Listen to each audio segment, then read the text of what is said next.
রাজনীতি করা ব্যক্তি দেব, রাজনীতি করা ব্যক্তি দেব এবং অভিনয় করা দেব, মানে এখন বর্তমান তিনি অভিনয় করছেন, সেই দেবকে উপযুক্ত জবাব দিলেন অরিত্র দত্ত।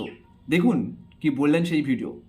সেলিব্রিটি দেব ভালো অভিনেতা, সে নিয়ে আমার কোনো আপত্তির জায়গা নেই, কিন্তু দেবকে রাজনীতিবিদ হিসাবে আর শ্রদ্ধা করা যাবে না, কারণ পার্লামেন্টে ভুল কথা বলে এসছেন।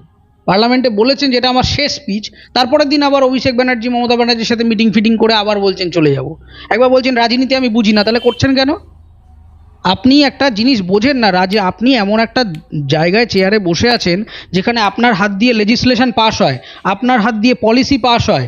পার্লামেন্টটা পৃথিবীর সব মানে আমাদের ভারতবর্ষের সবথেকে বড় এবং গুরুত্বপূর্ণ লেজিসলেটিভ বডি। আপনি সেইখানে একটা চেয়ারে বসে আছেন, আপনি কখনোই কথা বলতে পারেন না 2 বছর মানে 2টো টার্ম এমপি হয়ে যাওয়ার পর যে আমি রাজনীতি বুঝি না। তাহলে যে জিনিস বোঝেন না ছেড়ে দেওয়া উচিত। আমি চিকিৎসা বুঝি না, আমি যদি এখন মেডিকেল কলেজে গিয়ে বলি আমাকে একটা ওপেন হার্ট সার্জারি করতে দিন, দেবেন? আমি তারপর রোগী মরে গেল, আমি বললাম না আমি তো ডাক্তারিটা বুঝি না মশাই, এমনি করে ফেলেছি। তো এটা কি ইয়ার্কি ফাজলামি আপনারা শুরু করেছেন নাকি? জানেন না তাহলে করছেন কেন? বারবার বারবার করে টিকিট নিচ্ছেন, দাঁড়াচ্ছেন, মানুষের